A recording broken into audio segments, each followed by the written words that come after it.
Sanbonani and welcome to Our Africa, the show that keeps you up to date with all the news-making headlines across the continent for this week. We cover the four corners of the continent, from Cape to Cairo, Mombasa to Lagos. We bring you business, politics, health news and arts and culture. I'm Leseho Mokwanane. First thing first, let's take a look at the story of the week.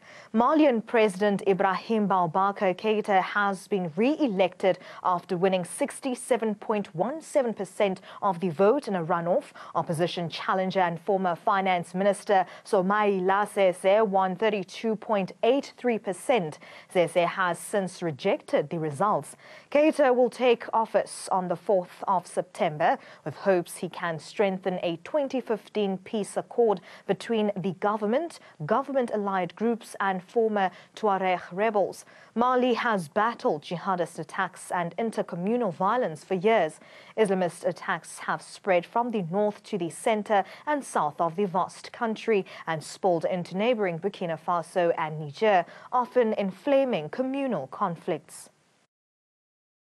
Exprimé 2 677 803, soit un taux de participation de 34,54%. Résultat: Monsieur Ibrahim Boubacar Keïta, 1 798 632 voix, soit 67,17% des suffrages exprimés. Monsieur Soumaila Cissé, 879 235 voix, 879 235 voix, soit 32,83% des suffrages exprimés.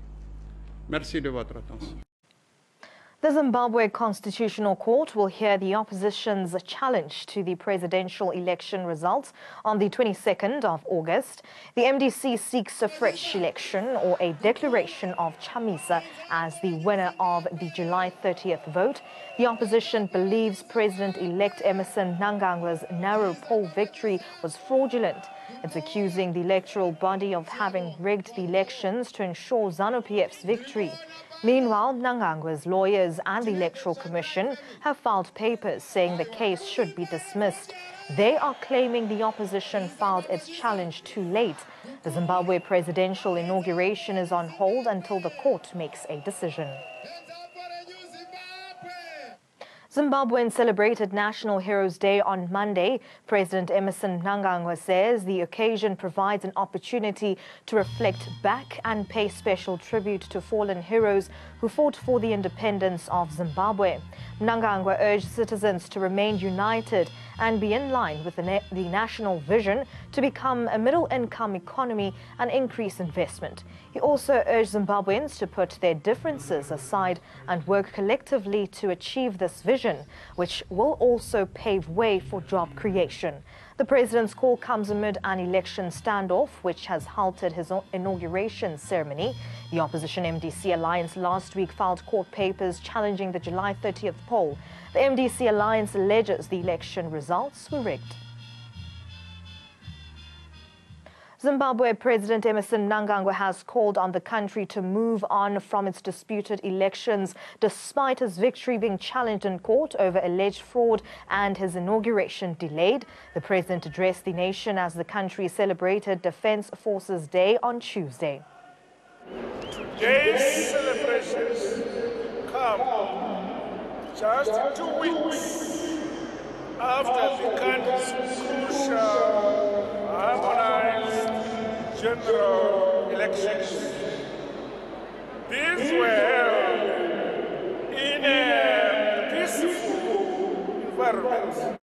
Mnangagwa says he is concerned with the incidents of violence that took place on the streets of Harare. I am, however, deeply concerned with the incidents of violence that rocked the streets of Harare at the instigation of some members of the MDC Alliance leadership. The president-elect extends his deepest condolences to the families and relatives of victims of the violence. I would like to extend my deepest condolences to to the bereaved families and relatives of victims of the politically motivated violence. Moving on, an alliance between two parties that has governed Ivory Coast since 2010 broke down on Thursday, 2 months ahead of elections. The Ivory Coast Democratic Party has announced its withdrawal from an initiative by President Alassane Ouattara to create a joint party with his own organization, the Rally of the Republicans. It added that it would contest municipal and regional elections in October under its own banner. The PDCI and RDR have been in electoral alliance since 2005. President Ouattara had hoped to consolidate the arrangement by bringing the two partners together in a unified party called the RHDP that would have been virtually unbeatable at the ballot box. C'est vrai que cette décision du PDCI intervient. À chaud, nous n'avons pas de réaction, si ce n'est que de prendre acte de ces décisions. Nous restons fondamentalement attachés, et le président Ouattara reste fondamentalement attaché aux valeurs de dialogue. Toute initiative qui pourrait être prise pour rassembler les enfants d'Oufo-Boigny et rassembler les Ivoiriens, ces initiatives ne vont pas s'arrêter, vont continuer. Le PDCI-RDA, dirigé par le président Henri Konan Bédié, ne se reconnaît pas aujourd'hui dans le gouvernement actuel, étant donné que lors de la formation de ce gouvernement, le président de notre parti n'a pas été consulté.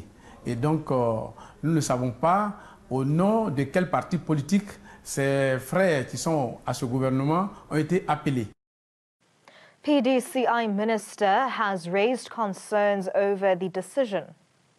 Contre toute attente, nous nous rendons compte que le chef a décidé de mettre fin donc, à cet accord politique. Déjà, c'est un problème pour nous. C'est regrettable qu'on soit arrivé à prendre une telle décision et on parle même d'une nouvelle alliance qui peut être créée, mais nous préférons être alliés aux enfants d'Oufoué que de nos alliés à des gens qui ne partagent pas la même idéologie que nous. The Congolese opposition shows unity and calls for the return of Moise Katumbi after the withdrawal of President Joseph Kabila from the presidential election scheduled for the 23rd of December.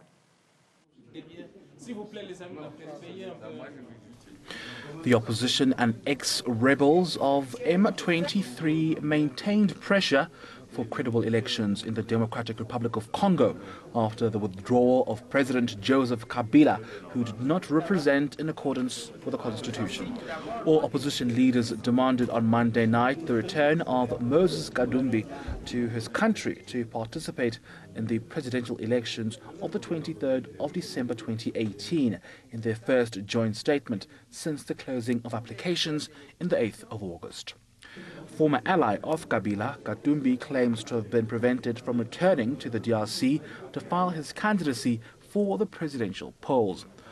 Opponents have warned the Electoral Commission and the Constitutional Court not to invalidate candidatures of opponents, including Senator Jean-Pierre Bemba. Les leaders de l'opposition congolaise prennent acte de ce que M. Joseph Kabila a désigné le 8 août en cours le candidat de sa plateforme politique à l'élection présidentielle. The former warlord has been acquitted by the International Criminal Court of war crimes and crimes against humanity, but is still prosecuted in an adjournment case of witness tampering. Opponents have indicated that they'll continue consultations with a view to designate a common candidate. L'opposition condamne fermement la décision prise par le gouvernement congolais d'interdire d'autorité à M. Moïse Katumbi Chapwe de rentrer en RDC, les contraignant ainsi à l'exil et l'empêcha de se faire de déposer sa candidature à l'élection présidentielle. The declaration was signed by the candidates Felix Tshisekedi and Vital Kamerhe and the representatives of Bemba, who returned to Belgium and Katumbi. Les leaders de l'opposition poursuivent les concertations en vue de désigner un candidat commun à la prochaine élection présidentielle autour d'un programme commun afin d'améliorer les conditions de vie des populations congolaises. Opponents take note of Kabila's decision not to stand for re-election and to nominate a candidate instead. Afro World View, Bureau Report. Thousands of people demonstrate in Tunisia against proposed reforms opposed by conservative Muslims that include equal inheritance rights for women and decriminalizing homosexuality. Thousands of people protested Saturday in Tunisia against gender equality at the time of the legacy, the decriminalization of homosexuality and other societal reforms proposed by a presidential commission. They demonstrated at the call of the National Coordination to defend the Quran and the Constitution, a collective gathering academics, religious dignitaries and pro-Islamist personalities. In June, the Committee for Individual Freedoms and Equality, formed a year ago by President Beji Caid Essebsi, proposed a series of reforms to bring into the law the equality enshrined in the Constitution since 2014. احنا جينا ضد التقرير الفساد، مش نقولوا لهم لا لتقرير الفساد، لا لضرب الدين، لا لخرق الدستور. احنا هنا متواجدين مسلمين، ما يتزايد علينا حتى واحد، ماهوش معناه ما همش هما اللي يكرموا المرأة. المرأة دافع على المرأة التونسية دافع على روحها بروحها، لا مستحق لشنا، لا احنا كتاب الله ما نمسوش.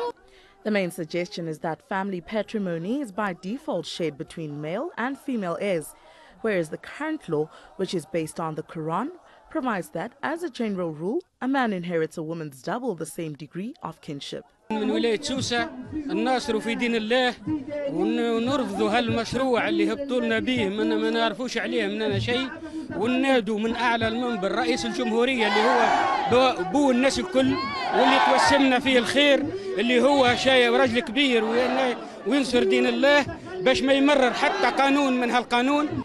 The Khalib, after several months of consultation with civil society and political parties, has also proposed to decriminalize homosexuality, abolish the death penalty and many other societal reforms welcomed by human rights defenders. اللي جبنا لهنا دفاع على الإسلام وإحنا مسلمين باعتبار هي مرأة بشرة أن ندافع على المرأة باعتباري أني مرأة هي ما هيش مرأة لأنه يجيب في قرارات نتاع قوم لوط هي ما هيش عندها علاقة بالإسلام جملة. A demonstration in favor of equality and individual freedoms is scheduled Monday evening after the presidential speech. Several thousand demonstrators rally in Tunisia in support of a draft bill which would equalize inheritance rights between men and women. Tunisia's President Beji Caid Essebsi on Monday announced plans to submit a draft bill to the parliament equalizing inheritance rights between men and women. He stated that the text of the bill will be presented to the lawmakers after the end of the parliamentary recess in October.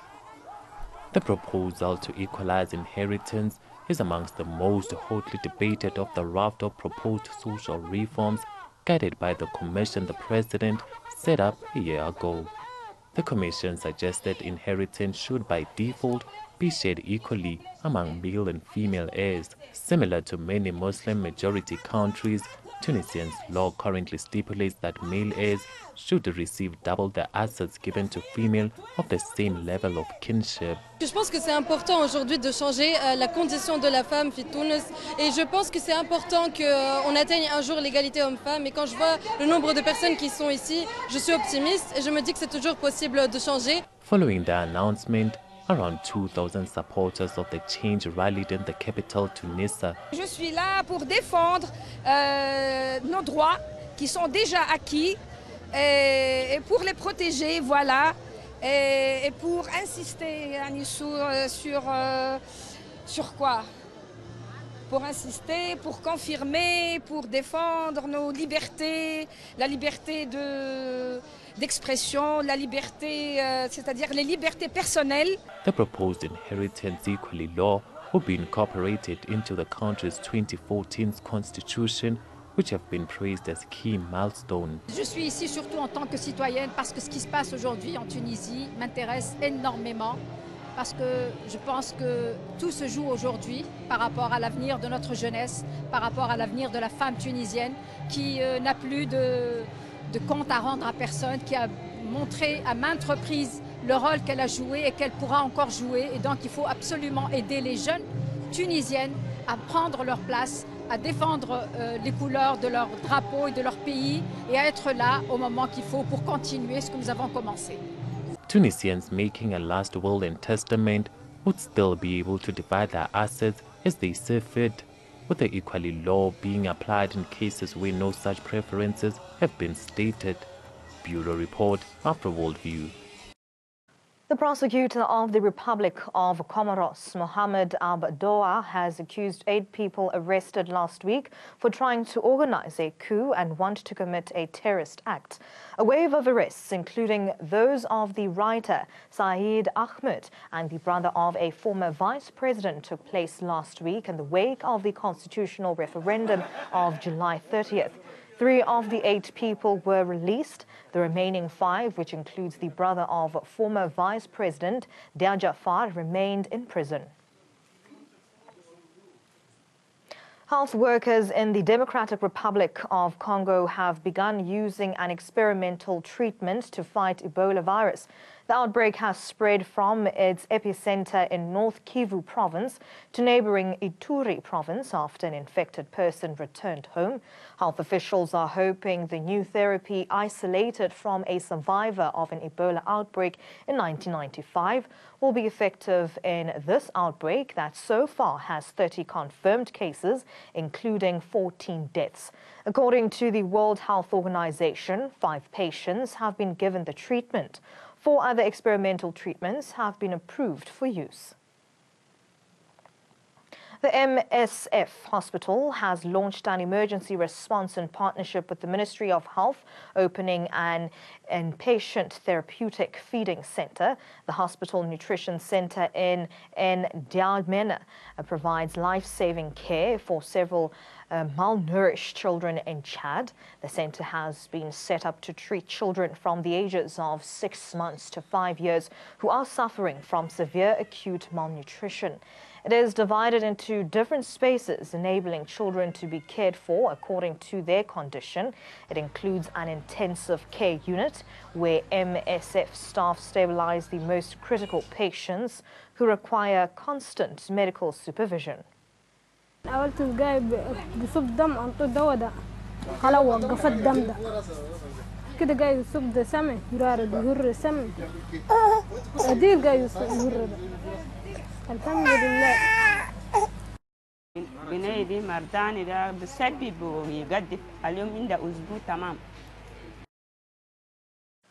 Mozambique's population is growing rapidly. The UN has funded a program to try and educate young people about family planning and also tackle the number of underage girls becoming pregnant. Emma is just 13. Like many very young girls in Mozambique, Emma became pregnant while still a child herself. She now lives with her grandmother, also called Emma. I saw that she wasn't looking well, so I asked her, is it school? Please let me know. Her granddaughter was actually raped, becoming pregnant by her attacker.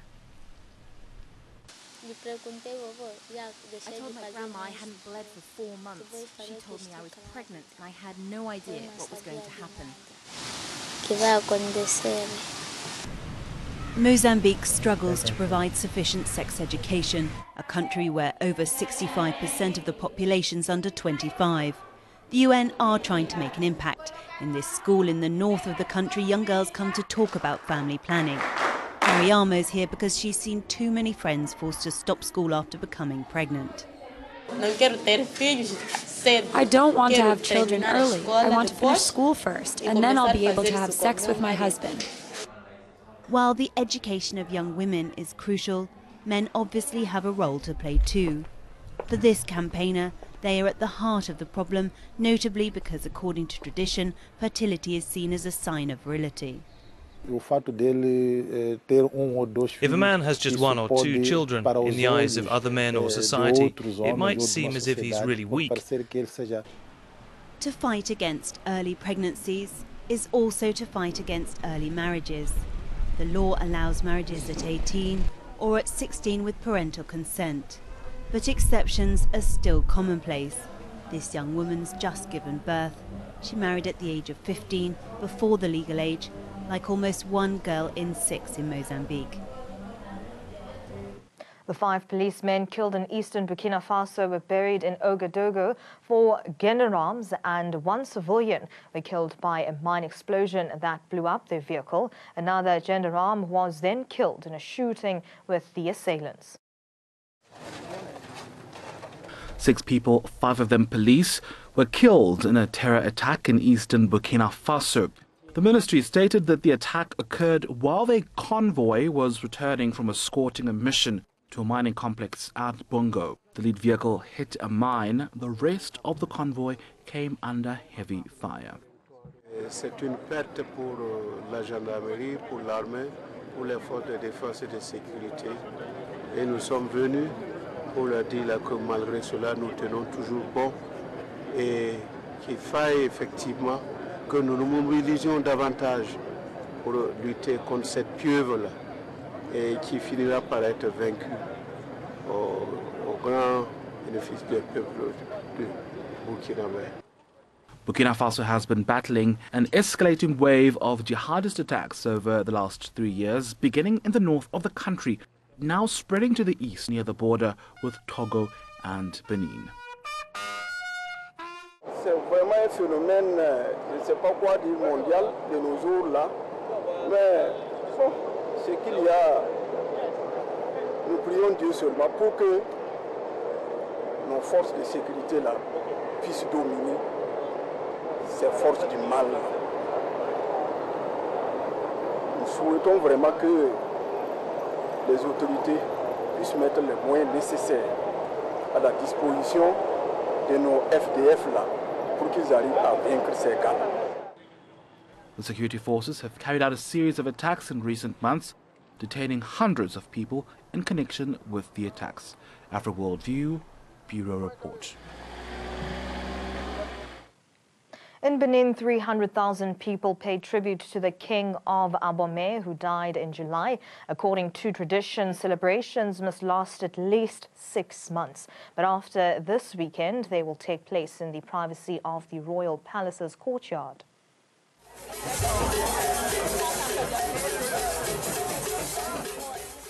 Darkness has fallen on the kingdom. That's what the Prime Minister of the Abomey Kingdom in southern Benin told the 300,000 people gathered to mark the death of traditional monarch Dah Dejalani Agoli Agbo. The celebration at the weekend of the ancestral king's life is the beginning of at least 6 months of funeral rites following his death and burial in July. The rest will continue in the privacy of the royal courtyard. Da Sojo Kenonon, the royal advisor and funeral organizer, states that tradition says that fever grips the kingdom for as long as the funeral is not held. The death of the king plunges his kingdom into darkness. No celebration may take place until the king's ceremonies have ended. The crowd witnessed the ritual sacrifice of a goat, followed by the deep ring of gongs signifying the start of the ceremony. Il rejoint ses ancêtres pour mieux veiller sur ceux qui sont ici. Voilà. Donc, moment de tristesse, même si il y a là des jeux de tambour, vous avez l'impression que c'est de la réjouissance, mais c'est pas tant que ça de la réjouissance, ça fait partie des traditions. On entend là des coups de canon, coups de canon qui sont en hommage à un roi de fin. Dignitaries, princes and courtiers from around the region, bare-chested and wearing loincloths, sat cross-legged in 2 long columns outside the palace. Government officials and royals from around the country also made the trip to Abomey, once the capital of the 400-year-old kingdom known as Dahomey, the former name of Benin. Le soleil va se lever un jour et tous les fils de Dahomey viendront constater qu'un nouveau soleil s'est levé sur le Dahomey. Ça veut dire qu'un nouveau roi est venu. Donc il y a encore des cérémonies. Ce roi-là aura aussi des cérémonies à faire pour celui qui est venu remplacer. Donc c'est toute une cérémonie, ça va durer au moins 6 mois, mais ce qui a commencé maintenant, ça va prendre 1 mois pour terminer. Parce que juste après... Agoli Agbo's ascension to the throne of Dahomey in 1989 was disputed, with some not recognizing his rule until 2010. A police officer by training who had 41 wives, his age was also argued, but was said by his younger brother to have been 84. After Worldview, Bureau Report.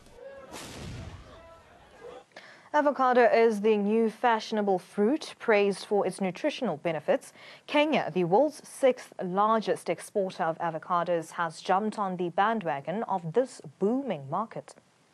With the demand for avocados growing in the West, Kenyan farmers are upping production of the coveted crop and reaping the benefits. In a country where smashed avocado on toast and avocado smoothies have not caught on, most of the nation's production, some 90% of it, is destined for export.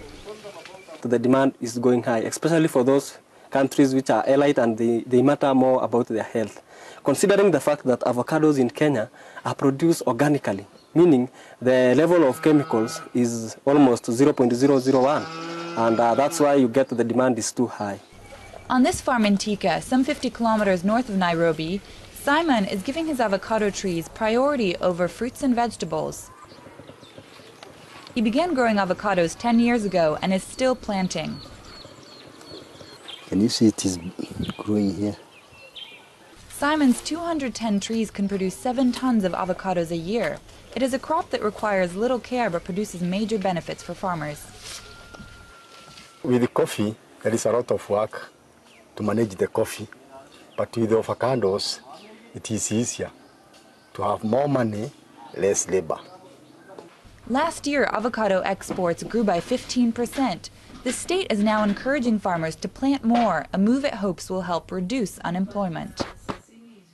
We are also encouraging the youth who may not have any jobs or who say they have no jobs that these are opportunities for investments. Now, Kenyan producers are eyeing the East as the next frontier for export, with the government in talks with China and South Korea, hoping to flood these new markets with the beloved green fruit. And that's all the news making headlines across the African continent for this week. From Mileseho Mokonane and the rest of the Our Africa team, Salani Gahle.